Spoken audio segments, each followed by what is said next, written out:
बिल्कुल, जब से ही सरकार बनी है उसके बाद से लगातार मांझी का रुख ऐसा रहा है कि उनके बिना इस सरकार का मुकम्मल होना, पूरा होना हो सकता है बहुत मुश्किल है और लग भी रहा है क्योंकि अगर 2-4 विधायक इधर से उधर हो जाते हैं तो आप यकीन मानिए कि जेडीयू और बीजेपी का जो गठबंधन है उसको ख़त्म होते हुए टाइम नहीं। जीतन राम मांझी के पास 4 हैं और वो ऐसे में अपने फरमान रख रहे हैं हाँ कि मुझे जो है इस पर ज़्यादा सीट चाहिए, मंत्री चाहिए। और सोचने वाली बात यह है कि यहाँ पर तेजस्वी यादव को लालू प्रसाद यादव मुख्यमंत्री बनाने की कहीं ना कहीं होड़ में लगे हों, क्योंकि अपने बेटे का राज तिलक वो चाहते हैं। ऐसे में जीतन राम मांझी अपना राजनीतिक फायदा देख रहे हैं। चिराग तरीके से अभी बिहार की राजनीति चल रही है, कहीं ना कहीं मजबूरियों के तौर पे देखा जाए, क्योंकि जीतन राम मांझी पे 4 विधायक है लेकिन उनको 2 मंत्री पद में जगह चाहिए। तो ये साफ तौर पे दर्शाता है कि जीतन राम मांझी इस बात को बखूबी समझते हैं कि अभी नीतीश कुमार और बीजेपी को दोनों को ही मजबूरी है सरकार में रखने के लिए, सरकार में बने रहने के लिए, और उनका एक अहम रोल है। अगर वो बाहर हो जाते हैं तो शायद सरकार टूट भी सकती है। तो इसीलिए वो 4 विधायकों के रहने के बावजूद भी वो बड़ी मांग कर रहे हैं और लगातार इस बात की एक तरीके से कह सकते हैं अप्रत्यक्ष रूप से धमकी भी दे रहे हैं कि मेरे पास दूसरे पार्टियों से ऑफर आ रहा है। इसका मतलब क्या है? हम किसी चीज़ का जिक्र जब भी करते हैं जब हमारे पास ऑप्शन होता है। तो निश्चित रूप से जीतन राम मांझी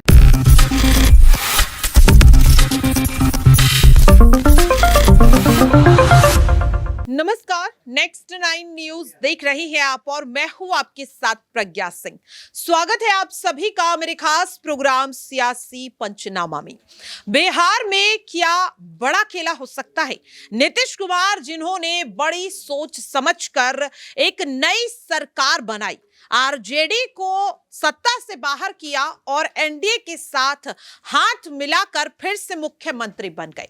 यहां पर सब कुछ ठीक चल रहा था, लेकिन देखने के लिए मिलता है कि जेडीयू विधायक गोपाल मंडल नीतीश कुमार के खिलाफ जाते हैं। गोपाल मंडल के एक बयान के बाद मानो इस गठबंधन में दरार पड़ती ही जाती है और अब दरार इतनी बड़ी हो चुकी है कि उसे शायद नीतीश कुमार के लिए भरना मुश्किल ही नहीं, लगभग नामुमकिन हो चुका है। क्योंकि यहां पर देखा जा रहा है कि हम पार्टी के अध्यक्ष और प्रदेश के पूर्व मुख्यमंत्री रहे जीतन राम मांझी, जिनकी शर्तें और जिनकी लिस्ट खत्म होने का नाम नहीं ले रही। पहले मांग हो रही थी कि मंत्रिमंडल में जगह दी जाए, उसके बाद मांग हो रही थी कि बेटे को कैबिनेट में शामिल किया जाए, और अब कह रहे हैं कि हम गरीब हैं, एक रोटी से क्या होगा, कम से कम 2-3 रोटी तो चाहिए। अब ऐसे में सवाल ये बन रहा है कि जीतन राम मांझी की फरमाइशें और चिराग पासवान का समर्थन क्या नीतीश कुमार की बनी बनाई सरकार को गिरा पाएगा? ये सवाल लगातार बनता हुआ नजर आ रहा है और न्यूज रूम में मौजूद अपने सहयोगियों से इस चीज को समझेंगे। मेरे साथ सबसे पहले अमन जी हैं। अमन जी, सबसे पहले आपका बहुत बहुत स्वागत है। अगर बात की जाए बिहार की, तो बिहार की राजनीति आज तक किसी को समझ नहीं आई, क्योंकि कौन कब किधर खिसक के चला जाए कुछ नहीं कहा जा सकता। ऐसे में जीतन राम मांझी की जो फरमाइशें हैं वो खत्म ही नहीं हो रही हैं।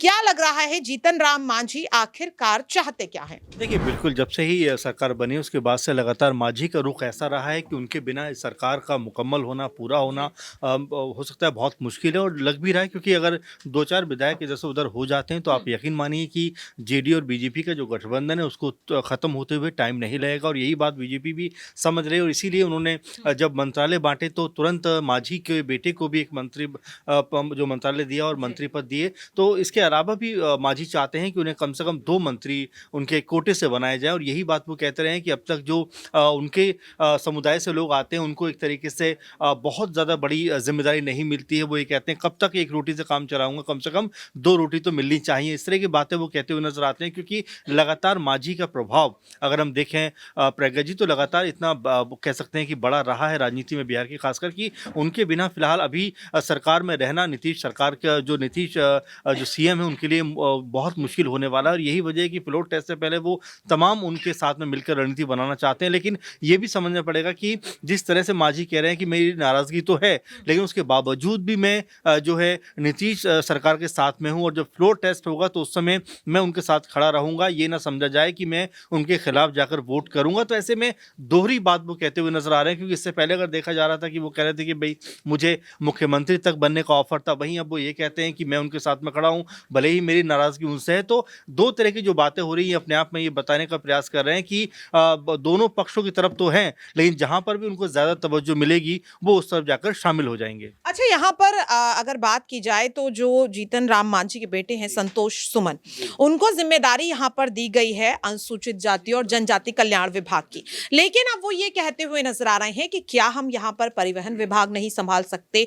यहाँ पर अब पहले सिर्फ मंत्रिमंडल में शामिल होने की मांग और अब वे खुद मनचाहा विभाग चाहते हैं। तो क्या ये मनमानी है या वो जानते हैं कि नीतीश कुमार इस वक्त प्रेशर में है क्योंकि पूर्ण बहुमत साबित करना है और इसी बात का फायदा उठा रहे हैं कि फ्लोर टेस्ट से पहले जो मिल जाएगा सो मिल जाएगा, उसके बाद उन्हें कोई नहीं पूछेगा। देखिए बिल्कुल, और गठबंधन में अगर देखा जाए तो लगातार जो आपस में तालमेल है वो बेहद खराब होता हुआ नजर आ रहा है। आप सिर्फ मांझी की बात मत करिए, आप लगातार चिराग पासवान के बयान देखिए, आप जो है मुकेश सहनी की बात कर सकते हैं, उपेंद्र कुशवाहा की बात कर सकते हैं, और इसके अलावा जो पशुपति पारस है उनकी बात कर सकते हैं। ये सब जो नाम है लगातार जो एनडीए खेमे के नाम है, और जिस तरह से सरकार बनी है उसमें इनको जो तवज्जो नहीं मिली उससे खासे नाराज भी हैं। अब फ्लोर टेस्ट में क्या होगा क्या नहीं होगा, और चलिए फ्लोर टेस्ट अगर पास भी कर लेते तो जब लोकसभा के लिए सीटें बांटी जाएंगी उस समय क्या कुछ होता हुआ दिखाई पड़ेगा। क्योंकि अगर यहाँ पर मांझी को 2 सीट नहीं मिली, उपेंद्र कुशवाहा को 2 सीट नहीं मिली, अगर चिराग पासवान को 4 से 5 सीट नहीं मिली, तो यहाँ पर इस गठबंधन में बहुत दरारें आ जाएंगी और उसके बाद ऐसा लगेगा कि सरकार चलाना भी मुश्किल होगा और साथ में जो सहयोगी दल हैं वो उनसे छिटक कर हो सकता है कि इंडिया खेमे में चले जाएं। वाकई में। और अब ये सवाल तो लगातार बनता हुआ भी नजर आ रहा है कि जहां एक और जीतन राम मांझी तमाम बड़ी शर्तें इस वक्त नीतीश कुमार के सामने रखते हुए नजर आ रहे हैं, तो चिराग पासवान भी उनका समर्थन करते हुए नजर आ रहे हैं। यहाँ पर मेरे साथ आकाश हैं। आकाश, जिस तरीके से चिराग पासवान अपना समर्थन खुले तौर पर मांझी को दे रहे हैं, क्या एक इशारा है नीतीश के लिए कि इनकी मांगे पूरी करिए, फिर मैं अपनी मांगे रखता हूं आपके सामने? बिल्कुल, देखिए पहले तो सोचने वाली बात यह है कि चिराग पासवान अकेले के सांसद है, अकेले के विधायक, उनके पास कोई ऐसा खासा नहीं। लेकिन एक सीट पर भी यहाँ पर लालू प्रसाद यादव, जीतन राम मांझी ये चाहते हैं कि एक एक करके सारी सीटों को करेक्ट किया जाए और किसी प्रकार चुनाव जीता जाए। देखिए जीतन राम मांझी अपने पास 4 विधायक है लेकिन 2 मंत्रियों की मांग कर रहे हैं, जो काफ़ी अपने आप में बड़ी बात लगती है। एनडीए खेमे से यही बात करते हैं कि मुझे मुख्यमंत्री के लिए वहाँ से ऑफर आ चुका है तो आप कुछ खासा पद दीजिए। देखिए जीतन राम मांझी यहाँ पर बड़ी पॉलिटिक्स खेल रहे हैं कहीं ना कहीं, मुझे ऐसा लगता है, क्योंकि लालू प्रसाद को अभी चाहिए विधायकों की जरूरत है उनको। जीतन राम मांझी के पास 4 हैं और वो ऐसे में अपने फरमान रख रहे हैं हाँ कि मुझे जो है इस पर ज़्यादा सीट चाहिए, मंत्री चाहिए। और सोचने वाली बात यह है कि यहाँ पर तेजस्वी यादव को लालू प्रसाद यादव मुख्यमंत्री बनाने की कहीं ना कहीं होड़ में लगे हों, क्योंकि अपने बेटे का राज तिलक वो चाहते हैं। ऐसे में जीतन राम मांझी अपना राजनीतिक फायदा देख रहे हैं, चिराग पासवान अपना फायदा देख रहे हैं। चिराग पासवान इससे पहले एनडीए खेमे में गए थे, बैठकें चल रही थी, तब वहाँ पर पहुंचे थे, सोच रहे थे कहीं ना कहीं मेरा राजनीतिक फायदा होगा। लेकिन चिराग पासवान को भी यहाँ पर फायदा नहीं हुआ और एनडीए में उनको खासा इज्जत नहीं मिली। देखिए एनडीए भी इस वक्त उन नेताओं को साधने में लगा है जिनके पास अच्छा खासा वोट हो, आने वाले समय में उनको फायदा दिला सके। ऐसे नेताओं की उनको जरूरत नहीं है जिनके पास एक आधी वोट हो और एक आध सीट से ही उनके पास जो है खेल हो। तो ऐसे में वो साफ तौर पर ये जानते हैं कि कब किन नेताओं को साधना है। चिराग पासवान फिलहाल मांझी के साथ में, और आने वाले वक्त पर हो सकता है चिराग पासवान, मांझी, लालू प्रसाद एक हो जाए तो यहाँ पर एनडीए खेमे को टक्कर दे सके, लेकिन फिलहाल मुझे ऐसा नहीं लगता। वाकई में देखिए, चिराग पासवान और जीतन राम मांझी गोपाल मंडल तो पहले ही यहाँ पर साफ कर चुके थे कि उन्हें तो टिकट चाहिए क्योंकि भागलपुर सीट उनकी जेब में है। और ऐसे में सवाल लगातार ये बनता हुआ नजर आ रहा है कि क्या चिराग पासवान, जीतन राम मांझी जिस तरीके का रुख अपनाते हुए नजर आ रहे हैं, इस बात का फायदा अब आरजेडी उठा सकती है क्योंकि विधायकों की जरूरत उन्हें है।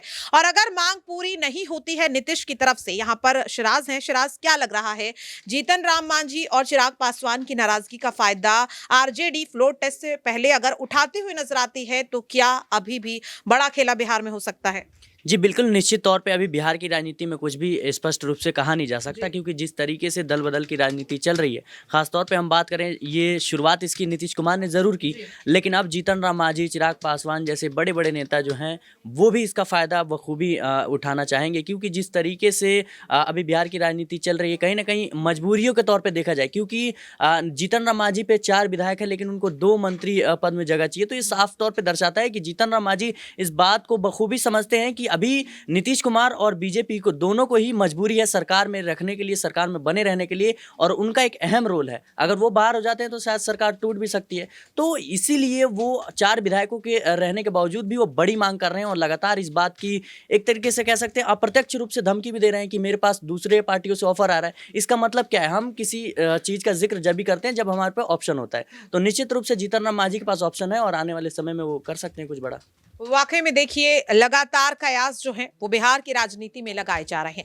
सवाल यही बनता हुआ नजर आ रहा है कि आखिरकार नीतीश कुमार जो है जिन्होंने एक बड़ा फैसला लिया, आरजेडी को झटका देते हुए बीजेपी के साथ गठबंधन कर लिया, मुख्यमंत्री तो बन चुके हैं, लेकिन फ्लोर टेस्ट तक ही उनके लिए सरकार को चलाना लगभग मुश्किल होता हुआ नजर आ रहा है। अब देखना होगा जीतन राम मांझी की शर्तें, चिराग पासवान का बयान और गोपाल मंडल की धमकी, इन तमाम चीजों के बीच आखिरकार फ्लोर टेस्ट में क्या नीतीश कुमार पूर्ण बहुमत साबित कर पाएंगे, या फिर जिस तरीके से तेजस्वी यादव ने भविष्यवाणी की कि नीतीश कुमार अभी खुश ना हो क्योंकि खेल अभी बाकी है। देखना काफी अहम रहेगा कि 12 फरवरी तक आखिरकार बिहार की सियासत अभी और कौन से नए नए मोड़ लेती हुई नजर आती है। फिलहाल के लिए मेरे खास प्रोग्राम सियासी पंचनामा में आज के लिए इतना ही।